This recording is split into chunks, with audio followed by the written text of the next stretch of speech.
Crime time में बात मध्य प्रदेश की राजधानी भोपाल से सामने आई एक ऐसी खबर की करेंगे जिसने न सिर्फ भोपाल बल्कि पूरे प्रदेश को हिलाकर रख दिया था। जी हां, हम बात कर रहे हैं विजय मेवाड़ा हत्याकांड की। आखिर जिन 3 लोगों ने इस हत्याकांड को अंजाम दिया था, इस हत्याकांड के मुख्य आरोपी को पुलिस ने गिरफ्तार कर लिया। लेकिन ऐसा क्या हुआ जो ये मुख्य आरोपी अचानक से पुलिस को देखकर फायरिंग करने लगा? पुलिस को देख भागने की कोशिश कर रहा था, लेकिन पुलिस ने भी जवाबी कार्रवाई में फायर किया और शॉट एनकाउंटर कर इसे गिरफ्तार कर लिया। आखिर इस फरारी के दौरान मुख्य आरोपी बम कहां-कहां छिपता रहा, कौन-कौन उसकी मदद कर रहा था और कैसे उसने इस हत्याकांड को अंजाम दिया, इस रिपोर्ट में देख लीजिए।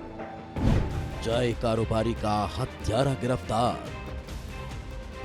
कहां छिपा था हत्यारा आसिफ बम? कैसे हुआ आसिफ का शॉट एनकाउंटर? मर्डर, बवाल और एनकाउंटर।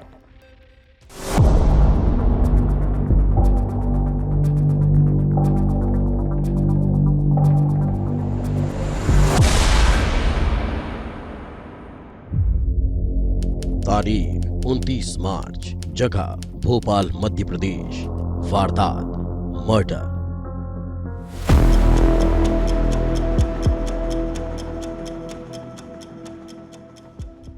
भोपाल का शोका गार्डन इलाका। रात का वक्त था।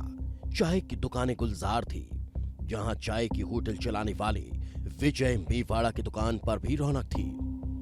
रात को दुकान बंद करने का वक्त हो चला था। दुकान बंद कर विजय मेवाड़ा अपने कर्मचारियों को छोड़ने के लिए निकल पड़ा था। घर वाले उसके आने का इंतजार कर रहे थे, लेकिन तभी ऐसी खबर मिलती है कि हर तरफ हड़कंप मच जाता है। खबर थी प्रगति चौराहे पर विजय मेवाड़ा की हत्या हो गई। विजय की मौत की खबर मिलने के बाद पुलिस अलर्ट हो जाती है। सबसे बड़ा सवाल तो यही था कि आखिर रात 1:30 बजे के बाद प्रगति चौराहे के पास क्या हुआ? क्या विजय को चाकू से वार कर मौत के घाट उतार दिया? पुलिस पूछताछ में जुट जाती है। आसपास के लोगों के बयान लिए जाते हैं। कर्मचारियों से पूरी कहानी सुनी जाती है और फिर जो सामने आया उसने पुलिस के भी होश उड़ा दिए। रात के करीब 1:30 बज रही थी। विजय कर्मचारियों को छोड़ने के लिए प्रगति चौराहे पर पहुंचा था, जहां कर्मचारी के पुराने दोस्त आसिफ कुरैशी उर्फ बम, फरहान उर्फ आरिश और इमरान मिल जाते हैं। इस दौरान आसिफ कर्मचारियों से उनके साथ चलने के लिए कहता है, लेकिन कर्मचारी यह कहकर मना कर देते हैं कि सुबह जल्दी दुकान पर जाना है। इसी बात को लेकर आसिफ कर्मचारी से विवाद करने लगता है। दोस्तों के बीच विवाद बढ़ रहा था। विजय खड़े खड़े सब कुछ देख रहा था। इसी दौरान विजय ने आसिफ को समझाने की कोशिश की। विजय उसे बेटा कहकर समझाने की कोशिश करता है, लेकिन बेटा सुनते ही आसिफ कुरैशी उर्फ बम भड़क जाता है।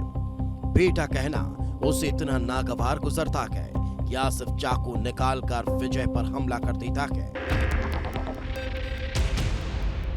मध्य प्रदेश की राजधानी भोपाल के अशोका गार्डन में युवक की हत्या के बाद जो रहवासी हैं, जो परिजन हैं, वो कहीं ना कहीं आक्रोशित हो गए हैं। आप तस्वीर देखिए कि ये अशोका गार्डन थाना है और इस थाने के बाहर तमाम जो रहवासी हैं, तमाम जो परिजन हैं, वो थाने का घेराव कर चुके हैं। उनका साफ तौर पर कहना है कि जो आरोपी है उसको जल्द से जल्द पकड़ा जाए और पकड़ने के बाद जो कड़ी सजा है वो दी जाए। मगर जिस प्रकार से तनाव की स्थिति बनी हुई है उसको देखते हुए QRF की जो टीम है वो यहाँ पर तैनात की गई है। विजय लहूलुहान हो जाता है, लेकिन उन हैवानों को रहम नहीं आती, बल्कि तड़पते हुए विजय के साथ बेरहमी से मारपीट की जाती है। इतना मारा जाता है कि इलाज मिलने से पहले ही उसकी मौत हो जाती है। थाना अशोका गार्डन में बीती रात एक घटना प्रकाश में आई थी, जिसमें एक व्यक्ति पर कुछ बदमाशों ने धारदार हथियारों से हमला किया था, जिसकी इलाज के दौरान मृत्यु हो गई है। सूचना करता है कि रिपोर्ट पर 3 नामजद आरोपियों के विरुद्ध मुकदमा दर्ज किया गया है हत्या और हत्या के प्रयास के संबंध में। पुलिस के द्वारा त्वरित कार्रवाई करते हुए 2 नामजद आरोपी गिरफ्तार कर लिए गए हैं। एक आरोपी अभी फरार है, चूँकि उसकी तलाश और उसकी गिरफ्तारी के लिए कम से कम 4 से 5 टीमें लगी हुई हैं। पुलिस जांच में जुटी थी। हत्या में शामिल फरहान उर्फ आरिश और इमरान को गिरफ्तार किया जाता है, लेकिन इस हत्याकांड का मुख्य आरोपी आसिफ कुरैशी उर्फ बम पुलिस की गिरफ्त से बाहर था। पुलिस आसिफ बम की गिरफ्तारी में जुटी हुई थी। जैसे जैसे वक्त बीत रहा था, लोगों का सब्र भी जवाब देने लगा था। 1 अप्रैल को आसिफ की गिरफ्तारी और आरोपियों के घर पर बुलडोजर चलाने की मांग को लेकर हिंदू संगठन सड़कों पर उतर आए। जमकर हंगामा हुआ। इधर हंगामा चल रहा था, उधर पुलिस आसिफ की तलाश में जुटी थी।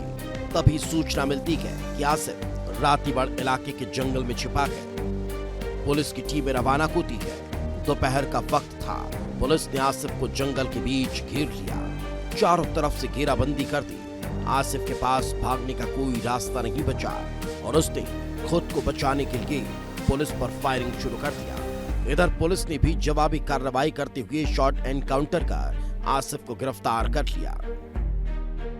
विस्तार न्यूज की टीम समरगढ़ के जंगल पर, आप तस्वीर देखिए कि यहाँ पर ही जो आरोपी जो आसिफ है उसका शॉर्ट एनकाउंटर किया गया था। आप देखिए पूरी तरह से यहाँ पे आप देख सकते हैं कि जो साक्ष्य वो खराब ना हो, क्योंकि बारिश का मौसम है जिसके चलते पूरी तरह आप देख सकते हैं जो सुरक्षा के लिहाज से जो कवर है वो कर दिया गया है। साथ ही यदि बात की जाए फोरेंसिक की बात करें तो तमाम जो फोरेंसिक की जो टीम है वो यहाँ पहुँच चुकी है। तमाम पुलिस के जो अधिकारी हैं वो यहाँ पर मौजूद हैं और तमाम जो साक्ष्य उनको सुरक्षित करने की जो कोशिश है वह लगातार चल रही है। आसिफ के पैर में गोली लगी है, जिसे हमीदिया अस्पताल में भर्ती कराया गया। पूरे हमीदिया अस्पताल को छावनी में तब्दील कर दिया गया। मेवाड़ा हत्याकांड का मुख्य आरोपी आसिफ बम को पुलिस ने पकड़ लिया है। पहले उसका शॉर्ट एनकाउंटर किया गया, उसके बाद फिर इलाज के लिए उसे हमीदिया अस्पताल लाया गया है। इस वक्त मैं आपको तस्वीर दिखाता हूं हमीदिया अस्पताल के बाहर की। ये इमरजेंसी मेडिसिन विभाग के बाहर की तस्वीर है, जहां पर भारी सुरक्षा बलों की तैनाती आपको नज़र आ रही है। दरअसल हमीदिया अस्पताल में ही आसिफ बम को भर्ती किया गया है। जब आसिफ बम को पुलिस ने पकड़ा तो आसिफ भागने की कोशिश कर रहा था। पुलिस का पिस्टल छीनकर हमला करने की कोशिश किया। जवाबी कार्रवाई में पुलिस ने आसिफ पर फायरिंग की, जिसमें आसिफ के पैर में गोली लगी और वो घायल हो गया। घायल होने के बाद कड़ी सुरक्षा के बीच पुलिस की टीम उसे हमीदिया अस्पताल लेकर पहुंची है और फिलहाल अभी हमीदिया अस्पताल के इमरजेंसी मेडिसिन विभाग में आसिफ कुरैशी उर्फ आसिफ बम का इलाज चल रहा है। पुलिस ने आसिफ बम समेत विजय मेवाड़ा की हत्या में शामिल सभी आरोपियों के सलाखों के पीछे भेज दिया। आसिफ बम, जो पुलिस के लिए चुनौती बन चुका था, वो अब पुलिस के शिकंजे में है। आसिफ की गिरफ्तारी के बाद लोगों का गुस्सा भी कम हो रहा है। ये मुख्य आरोपी था, तो इसकी सूचना मिली थी रातीबड़ एरिया में होने की। अपनी टीम गई इसको गिरफ्तार करने, तो इसने पुलिस के ऊपर फायर किया। सेल्फ डिफेंस में पुलिस ने फायर किया तो एक गोली इसके पैर में लगी और उसके बाद इसकी गिरफ्तारी की गई। सर, जो एनकाउंटर स्थल है उसका जियोग्राफिकल कंडीशन क्या है? कहाँ ये छिपा हुआ था? जंगल में, घर में, कहाँ था? नहीं, किसी घर में नहीं था, वहीं जंगल में था, ओपन ग्राउंड में जहाँ एनकाउंटर हुआ है। पिस्टल भी बरामद हुआ है सर? हाँ। भोपाल में दहशत फैलाने वाला आसिफ बम अस्पताल के बिस्तर पर पड़ा है। पुलिस का शिकंजा उस पर कस चुका है, लेकिन सवाल अब भी यही है कि हत्या करने के बाद आखिर वो अब तक पुलिस की नजरों से कैसे बचता रहा? क्या कोई उसकी मदद कर रहा था? आखिर उसके पास हथियार कैसे पहुंचे? आखिर आसिफ बम ने विजय मेवाड़ा की हत्या क्यों की? क्या हत्या की वजह उस रात का सिर्फ वही मामूली विवाद था, या फिर रंजिश कुछ ऐसी थी जो लंबे वक्त से आसिफ के जहन में धधक रही थी?